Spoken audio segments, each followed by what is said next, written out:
In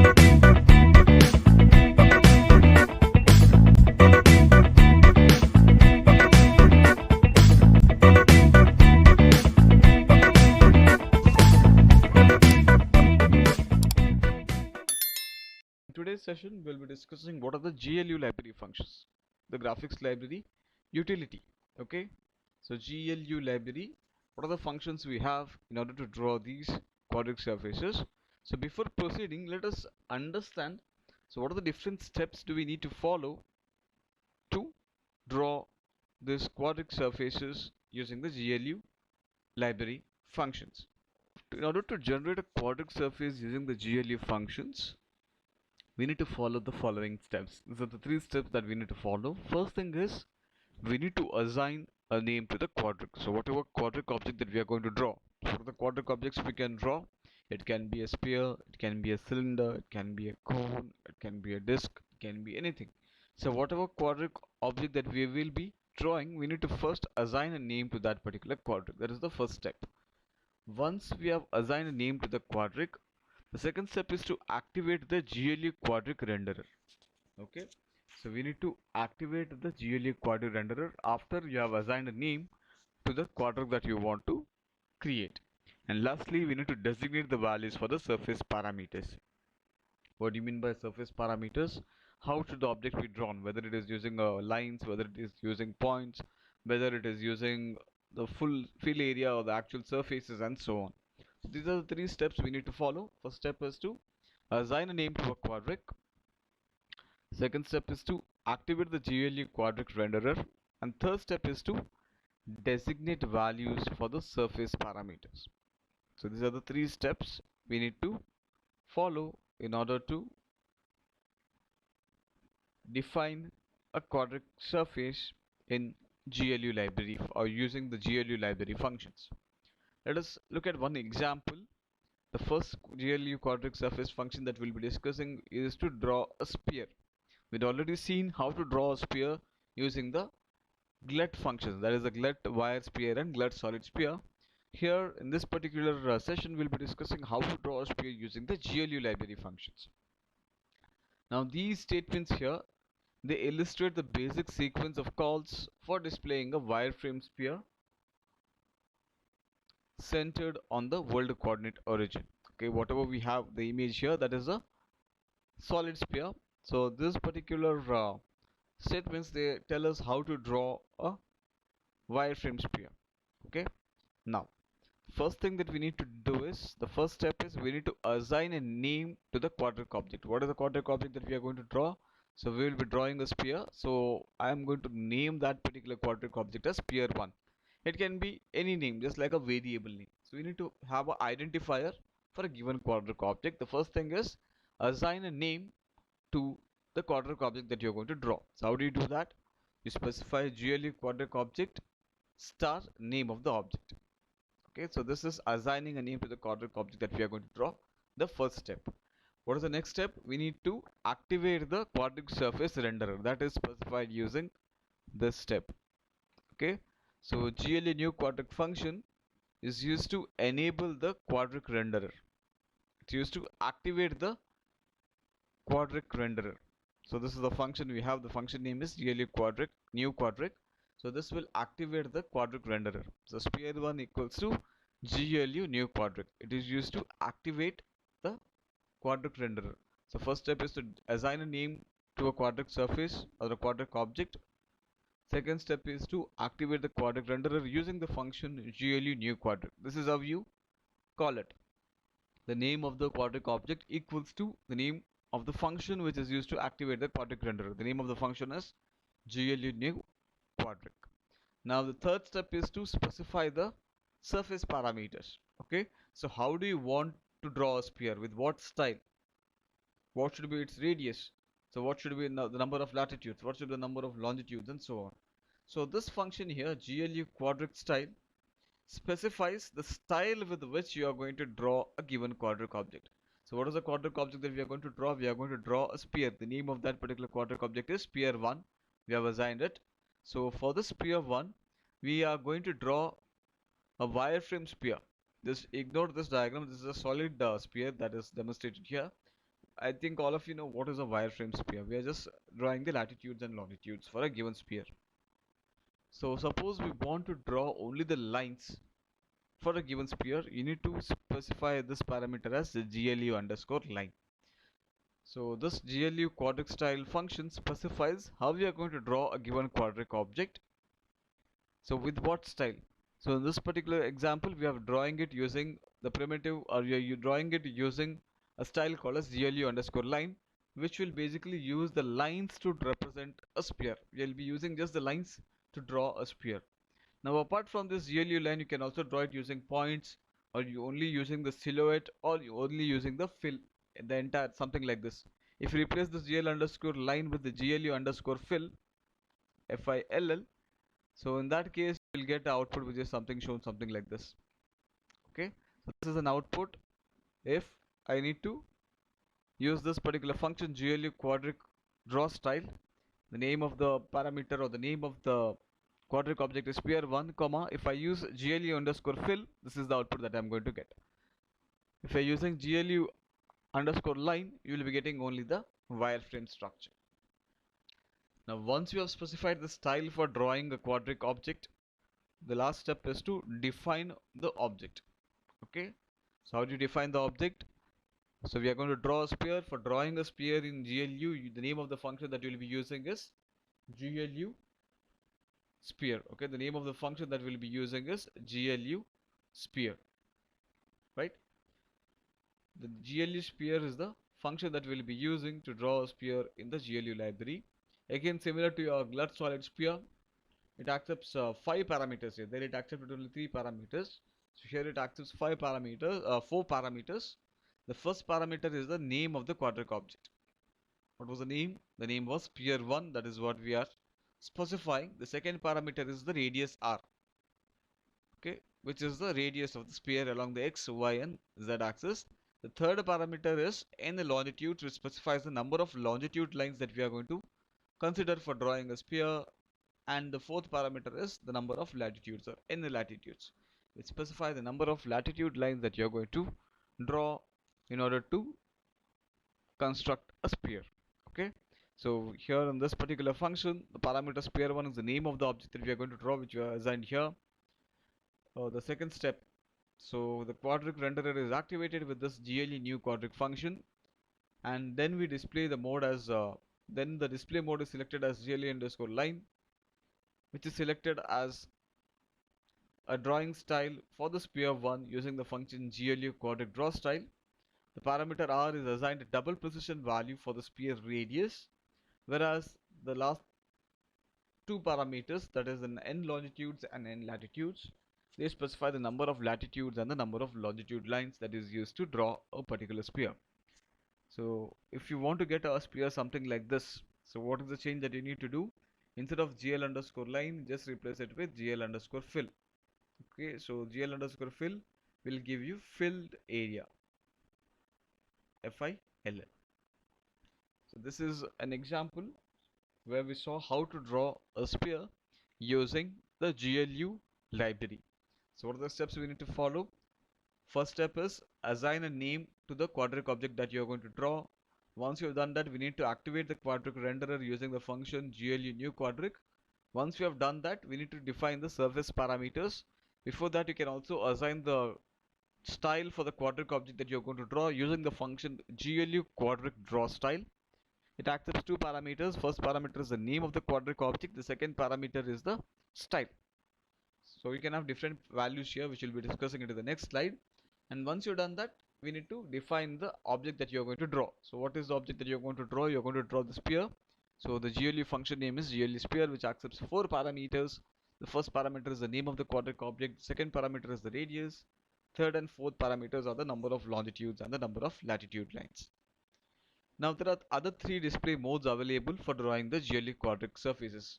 In this example, we saw one particular drawing style, or the drawing mode here, that was or the display mode here, that was GL underscore line. So apart from that, you can have 3 other display modes as well. Okay, so you can use one more display mode called as the GLU point. So what will this GLU point do? So it will cause the quadric surface to be displayed as a point plot. So instead of the lines, so a particular quadric object will be represented in terms of the point plot. So all you have to do is, instead of GLU line, just replace it with GLU underscore point, and it is going to draw the quadric surface as a point plot. It will be using just the points to represent a quadric surface. Okay. Similarly, you have one more display mode, a very interesting one. We call it as a GLU underscore silhouette. Okay. So here the quadric surface displayed will not contain the shared edges between the two coplanar polygon facets. So what do you mean by this? What do you mean by this is, the internal lines will not be drawn. Only the external outline of the object will be drawn. You might have heard this term silhouette in photography or in drawing, where we draw only the outline of the objects. Something similar to that, this GLU underscore silhouette display mode will draw an object with only the outlines. So let me just show you an example. So this is an example for silhouette. We are not considering any internal lines here. Only the external boundary of the object is drawn. So that is the use of the display mode called as GLU underscore silhouette, where the quadric surface displayed will not contain the shared edges between the two coplanar polygon facets. The third display mode, apart from GLU underscore lines, we have is GLU underscore fill. So here the quadric surface is displayed as a patches of filled area. Okay, so this is the output you get if you are using the display mode as GLU underscore fill. So what are the different display modes we have for specifying the GLU quadric draw style? You have GLU underscore fill, which basically fills the entire quadric surface as patches of filled area. We have GL underscore lines, which basically represents the wireframe structure for a given quadric object. We have GLU underscore point, where the quadric surface is displayed as a point plot. And you also have GLU underscore silhouette, where the quadric surface displayed will not contain any shared edges between two coplanar polygon facets. Just remember the different display modes that we can use to draw the objects or the quadric objects using the GLU library functions. So we just discussed one library function called as GLU sphere, using which we can draw a sphere. Now let us move on the next function to draw a cylinder. Okay, to draw a cylinder in using the GLU library, we have a function called as GLU cylinder. So again, it accepts 6 parameters. The first parameter is the quadric name, as we had seen how to define a quadric name. So this is how we define a quadric name. GLU quadric objects are name of the quadric surface. So whatever quadric name we have defined there, that will be used here. The name of the function for drawing a cylinder is GLU cylinder. First parameter is the name of the quadric. Second parameter is the base radius. If you can look at the image of a cylinder here that is displayed here, so you have a radius at the base. Okay, if this is the base of a cylinder, so this distance here you can treat it as the base radius. So, and as you know, cylinder is a shape which is having two circles, one at the base and one at the top. If you assign same radius for both the R base and R top, that is the same radius for the base as well as the top, in that case you will get a symmetric cylinder. If you want to get a tapered cylinder, something like this, which is shown in this particular diagram, this is an example for a tapered cylinder where the base radius is more compared to the top radius. So base radius is the radius of the base for the cylinder. Top radius will be the radius for the top of the cylinder. Okay, so this distance or radius from here to here will give you the R top. So if you want to get a tapered cylinder, make sure you give different radii for the base as well as the top. If you want to get a perfect cylinder, ensure the R base will be equals to R top. Then you have the fourth parameter, which is the height of the cylinder. As we all know, cylinder is also having a height, that is this distance. This particular height of the cylinder is specified using the fourth parameter, that is the height of the cylinder. And as usual, the last two parameters will be the number of latitudes and the number of longitudes. The fifth parameter will be the number of longitudes and the sixth parameter will be the number of latitudes. So the GLU library function to draw a cylinder is GLU cylinder. It accepts 6 parameters. The first parameter is the quadric name. The second parameter is the base radius. Third parameter is the top radius. Fourth parameter is the height of the cylinder. Fifth parameter is the longitude, number of longitudes, and sixth parameter is the number of latitudes. Now the base of this particular object is in the xy plane, that is z equals to 0, and the axis is z axis. So consider this axis, that will be the z axis. So r base is the radius at the base and r top is the radius at the top. So if r top equals to 0, interestingly we'll end up with a cone. It will be something like this. Okay, if the value of r base is equal to 0, the same function can be used to draw a cone as well. Okay, so if you want to draw a cone using GLE library, only thing is you can use the same function GLE cylinder. Only thing is set the value of r top equals to 0. So that will generate a cone instead of a cylinder. So if the value of r top will be equals to r base, then we obtain a cylinder, a proper cylinder. The height is the height of the object, that is the height of the cylinder, and the n latitude and n longitudes will give us the value for the latitudes and the longitude values. So you can use this particular shape in your mini project to draw maybe a shade lamp or something like that. You might have seen a shade lamp, right? Which is having a tapered kind of a cylinder.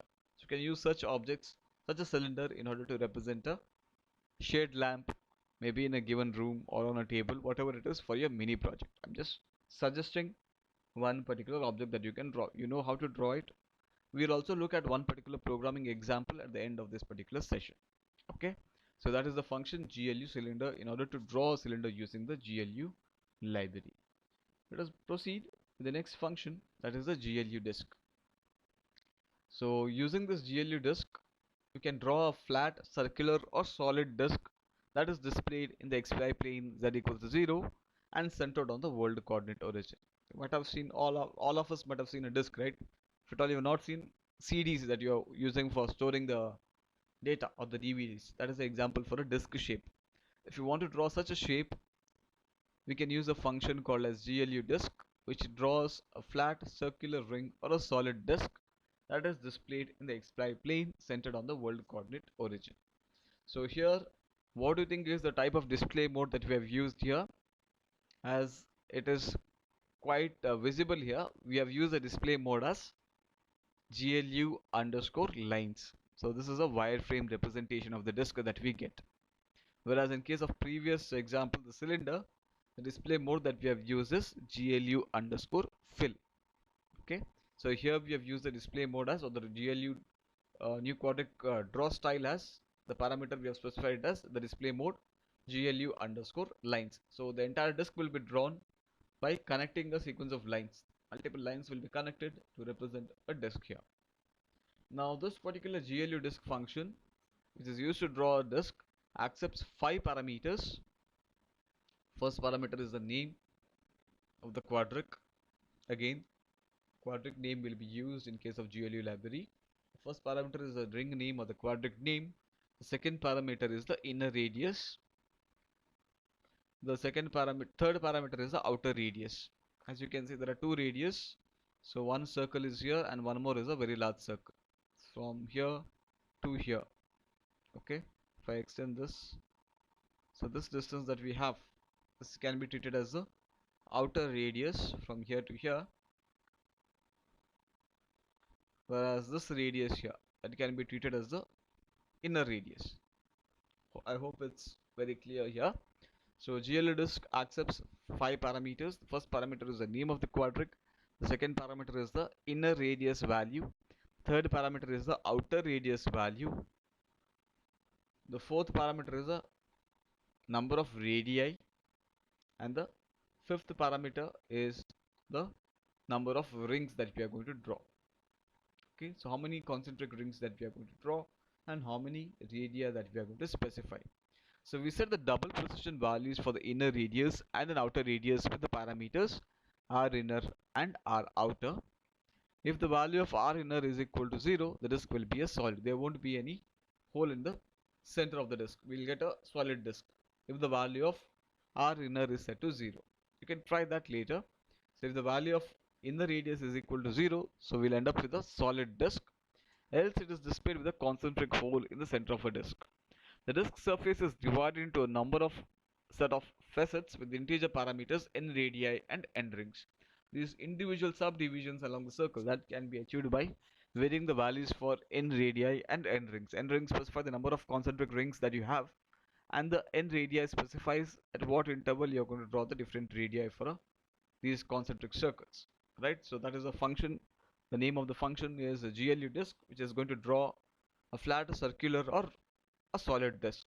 It accepts 5 parameters. First parameter is the name of the quadric object. Second parameter is the inner radius value. Third parameter is outer radius value, which is specified in double precision format.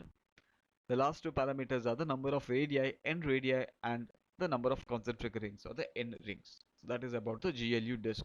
So using this function, we can draw a disk, something which is shown in this particular diagram. Let us move on to one more shape called as a partial disk. Okay. So it is used to specify a section of the circular ring. So in case of previous disk, we have one entire circular disk, right? So if you don't want to draw this entire circle as a circular disk, and if you want to draw only a section, a particular section of this particular circular disk, you can go for a function called as GLU partial disk. As the name suggests, we are going to draw the disk partially, or only a section of the circular ring.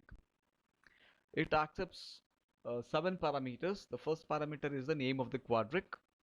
So GLU partial disk accepts 7 parameters. First parameter is the name of the quadric. Then we have again the value for the inner radius, the value for the outer radii, n radii, followed by the number of rings. So till here, these were the same parameters as what we used in case of GLU disk. Apart from these parameters, you also have two other parameters, the start angle and the sweep angle. Okay, so start angle and the sweep angle. Let us see what are these different parameters. So start angle designates an angular position in degrees in the xy plane measured clockwise from the positive y-axis. Okay, so start angle designates the angular position. So that is measured in degrees in the xy plane, which is measured clockwise from the positive y-axis. The parameter sweep angle denotes an angular distance in degrees from the start angle. A section of flat circular disk is displayed from the angular position start angle to start angle plus sweep angle. For example, in this particular diagram, so this start angle will be 0 degrees because it is on the y-axis. So this angle from the start angle till this particular section, okay, so this is called as the sweep angle. This angle here, this is the sweep angle. Okay, so this is the value for the sweep angle, this angle that it makes with the sweep angle. So start angle for this example is 0 degrees, and the sweep angle is equal to the angular displacement or the angular distance in degrees from the start angle. In this case, this is somewhat around 220 degrees. Okay, so here the sweep angle is 220 degrees, somewhat 220 degrees, right? Approximation. So if you want to get one quadrant of a disk, so something like this, in that case, what do you need to do? Assign start angle is equal to 0 and sweep angle equal to 90 degrees. So you'll end up with a one octant or one quadrant or one quarter of a sphere, 1/4 of a disk. Okay, if you want to get that, this is how you need to specify. You can also, you're always free to vary the value for the start angle as well. It need not be 0 all the time.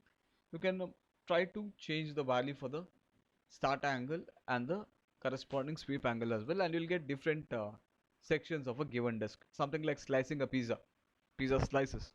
It's up to you what should be the size of the slices, whether you want to slice it into 4, 6 or 8. So depending upon that, you can specify the start and the sweep angles. So that is the use of the partial disk, using which we can specify a section of the circular ring. Okay, so we discussed different quadratic surfaces. We started with GLU sphere, then we discussed the GLU cylinder, followed by a GLU disk, and now GLU partial disk. Now whatever quadratic object that we have created, so whenever it is created, some memory will be allocated to it.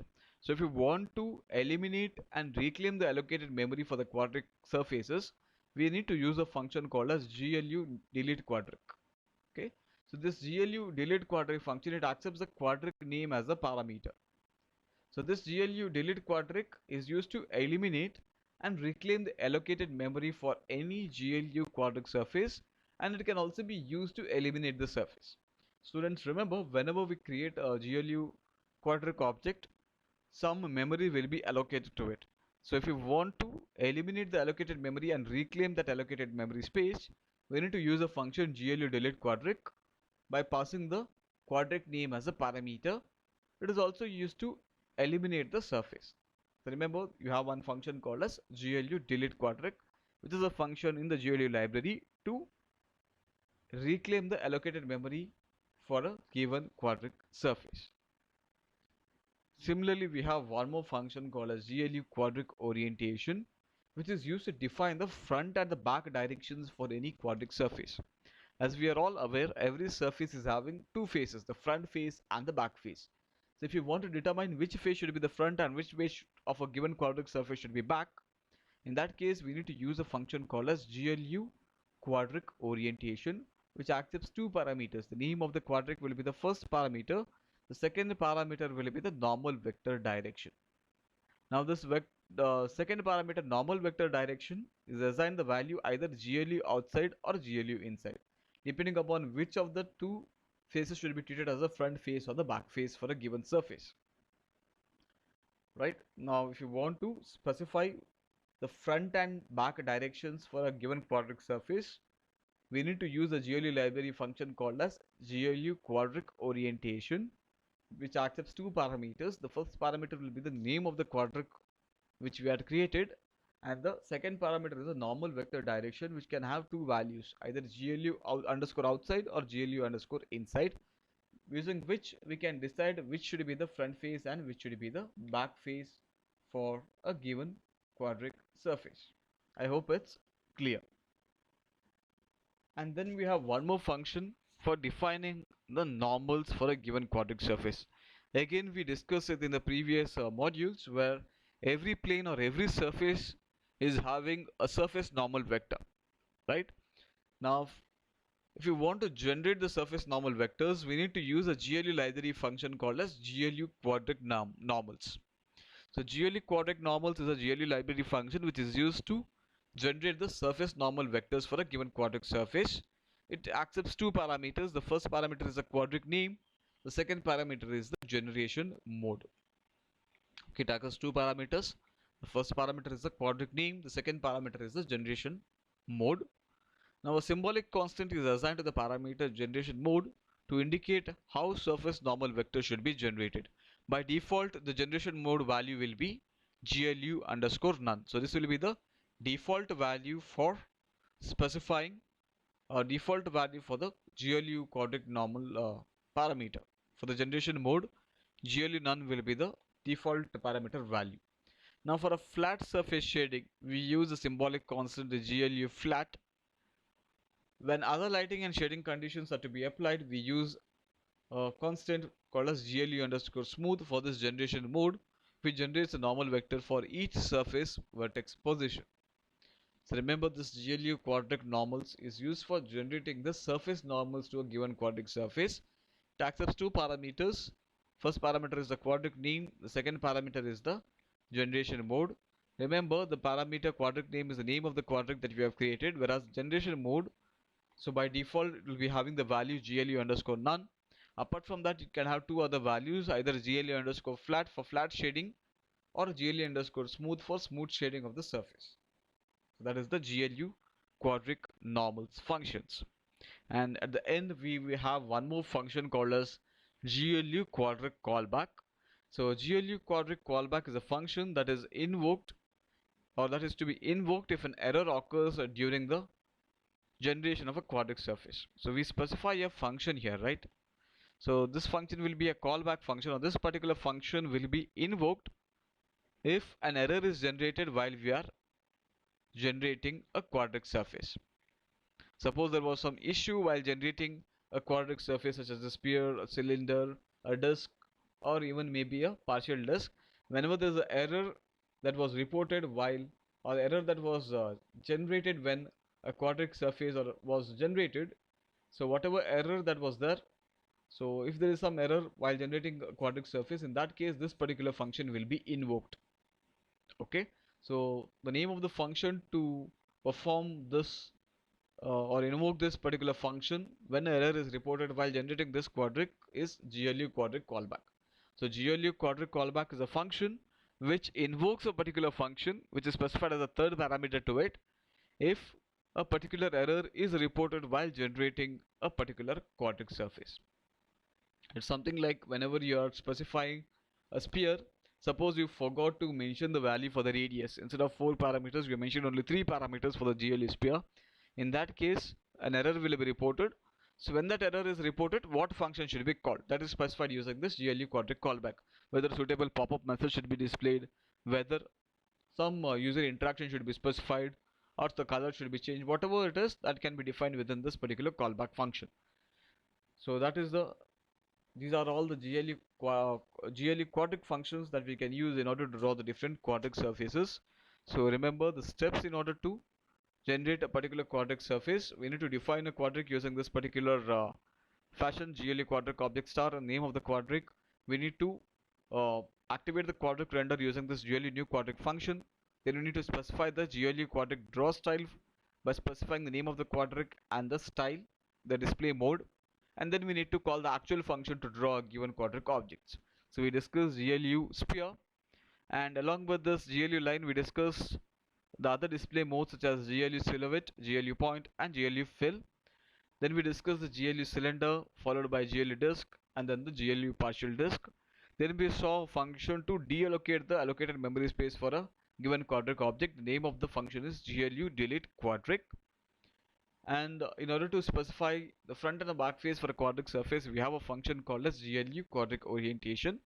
And after that, we discuss the function to generate the surface normal vectors. The name of the function was GLU quadratic normals, which accepted two parameters, the name of the quadratic as well as the generation mode, which can have three values, GLU underscore none, GLU flat or GLU smooth. And at the end, we discuss a function called as GLU quadratic callback, which invokes a function in case an error is reported while generating a particular quadratic. So these are all the GLU functions that we have discussed in this particular session.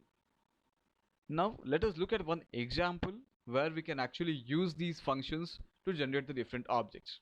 Okay, so let us look at one example program or a sample program where we can understand how to use this function and what will be the corresponding output. Let us start from the main function. So this is the main function as usual. Okay, so we are basically initializing the glut, specifying the display mode.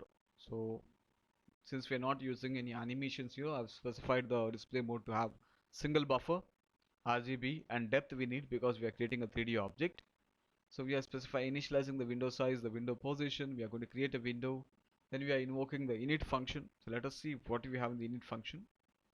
Before that, so we have a display callback function, a reshape callback function, and a keyboard callback function as well. I think we have seen how can we define a keyboard callback function. So we'll also demonstrate that. And if you understand this particular program, it will be really helpful for your mini project implementation, right? So let us start from the init function definition. Let us see what have we specified in this init function. So before that, we have the bunch of library files, the header files. So here we have specified all the material and the lighting properties. Since we are going to create the 3D object, we have specified all the material and lighting properties. So how should the material look like under the ambient light? So RGB values. What should be the specular value? Specular is white color. So how should the material look like under the specular light? So under the ambient light, it should look somewhat grayish, 0.5, 0.5, 0.5.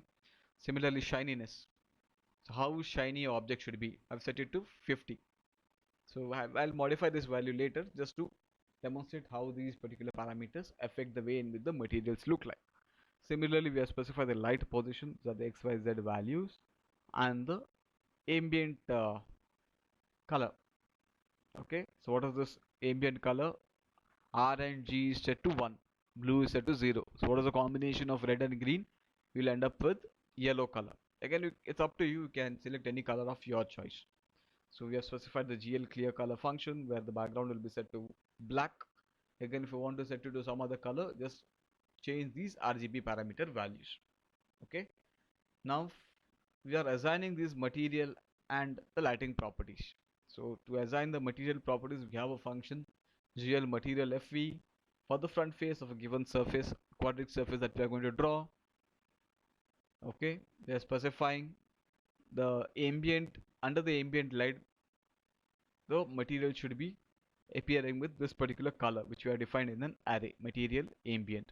Similarly, under specular reflection, the light object should appear something like this.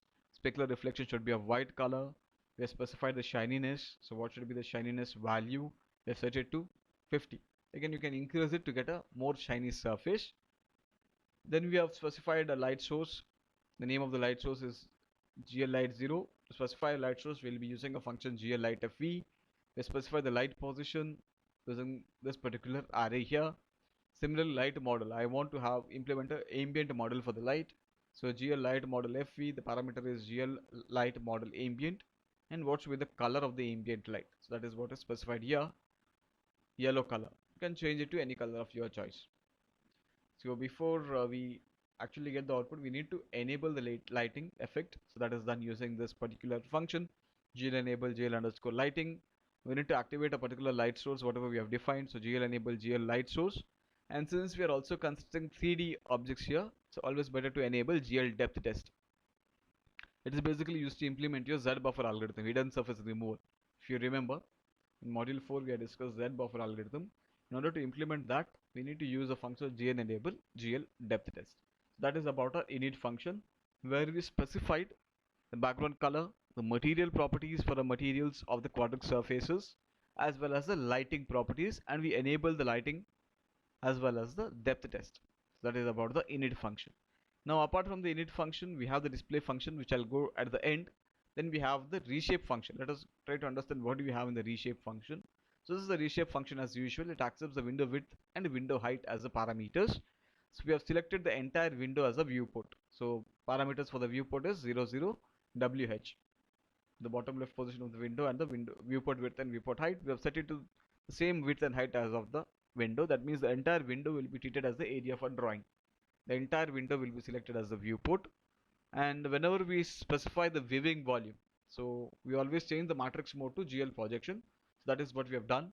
So every time we change the matrix mode, we need to initialize that particular matrix to either identity matrix. So we generally use this GL load identity matrix to initialize the current matrix, that is projection matrix, to identity matrix. So once we've done that, we specify the functions for specifying the viewing volume, either orthogonal or frustum. In this case, we are going for the orthogonal viewing volume. So this condition here, as usual, automatically adjusts the aspect ratio of the objects on the given screen. So window is less than height, if the window width is less than the window height, in that case what we do, we adjust the height accordingly. So we have set the boundaries as -2.5. So what are the parameters for this GL ortho function? Left, right, bottom, top, near and far values. So left and right value you have set it as -2.5 to +2.5. Bottom and top again -2.5 to +2.5. Near and far values we have set it to -10 and +10. Again, it's up to you. You can select any size of the viewing volume as per your convenience. So immediately after specifying the orthogonal viewing volume, we need to revert back to the model view matrix in order to specify the modeling details. So to do that, we need to change the matrix mode to GL model view, and every time you change the matrix to a given matrix mode, we need to reset it to an identity matrix. That is, we need to initialize that particular matrix. Again, we are initializing the model view matrix to the identity matrix using the GL load identity function. That is about your reshape function. Now, we have also defined a keyboard callback function here. The name of the function is keyboard. So this is the function, a very simple function. As you are all aware, the keyboard handling function or the keyboard callback function accepts 3 parameters. The first parameter is which key you have pressed. That is specified using unsigned character key. So which key you have pressed, that will be tracked using this particular unsigned character key, and 2 other parameters X and Y. What are these 2 parameters? The current cursor position. The key that you have selected will work only if the cursor is present on the window. That is, if you have selected the current window, only then the key will be key press will be considered. So it's a very simple keyboard handling function here. If a particular key is pressed, we need to do something. So what is done here?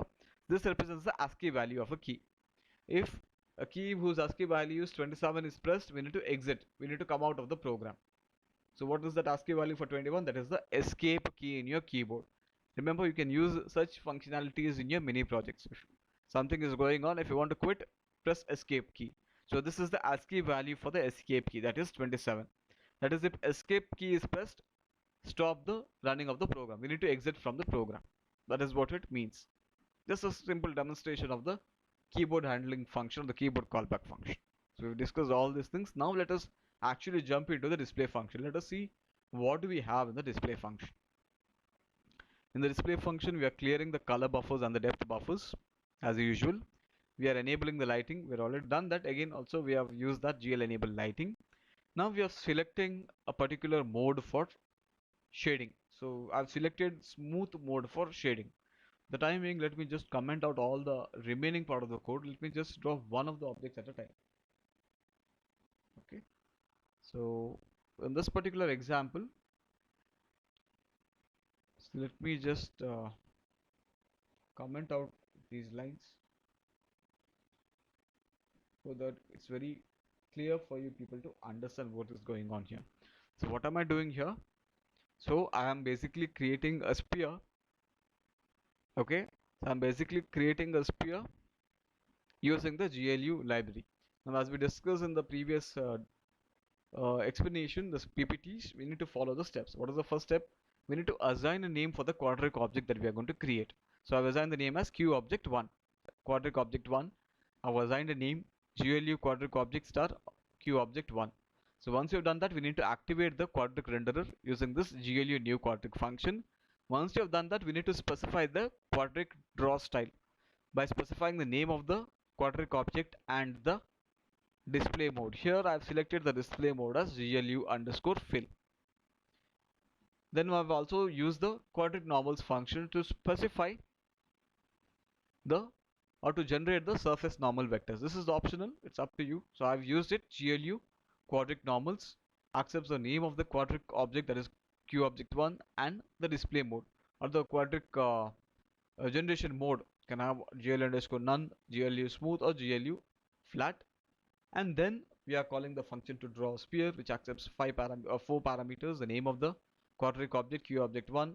What is this? This is the radius, this is the number of latitudes, and this is the number of longitudes. If I just keep the cursor here, you can observe what are the different parameters.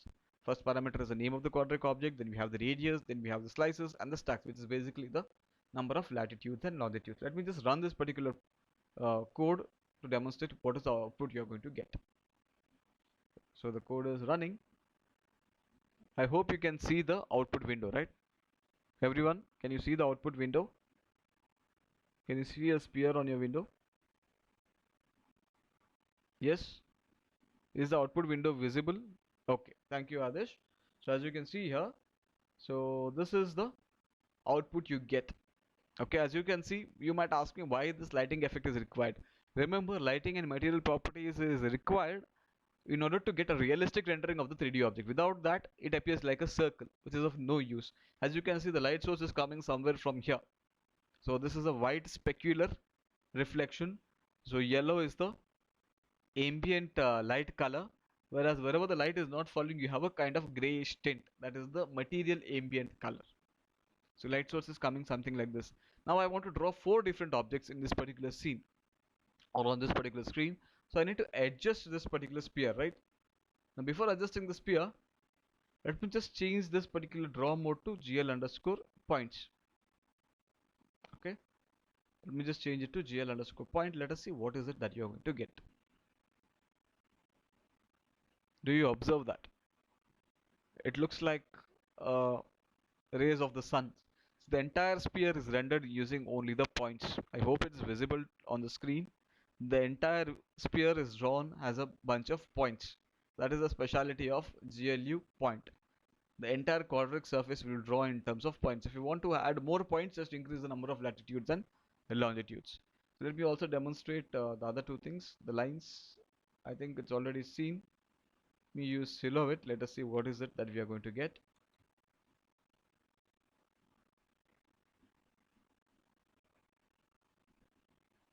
Okay, So we are basically getting the top view, or there's no intersection latitudes. Okay, so silhouette is much more understandable in case of the partial disk. Let me just retain it to fill itself. Now I want to translate this particular object. I want to bring this particular object in the output screen to the left and the bottom. So from here I want to get it to somewhere over here. As we have seen, this is minus 2.5, the right boundary is plus 2.5. So currently it is centered at 0, 0. I want to translate this particular sphere to the bottom left corner. How do I do that? I need to move certain amount to the left and certain amount to the right. So I need to have negative translation to the left along the x-axis and negative translation along y-axis, right? So how do we do that? So which function do we use to specify the translation? The name of the function that we have is gl underscore translate, or gl translate function. Okay, that is what we have specified here. So gl translate function. So I have translated it -1 to the left and -1 to the bottom. Now let me just run this particular code and let us check if the object has moved. Yes, certainly the object has moved from the center to the bottom left. Now you may ask me, what is the use of this GL push matrix and GL pop matrix? Now in this particular example, I'm not just drawing a sphere, I'm drawing a cylinder, I'm drawing a disk as well as a partial disk. If I'm applying the translate, just the translate without this push and push pop matrix, all these remaining three objects will also be translated. I don't want to do that. I just want to apply the GL translate only to this particular sphere. Okay. So in that case, I'm isolating the translation of object by enclosing it within the push matrix and pop matrix. So whatever translations or transformations I'm applying within a set of push and pop matrix, that will be applied to only a particular object or a particular set of objects.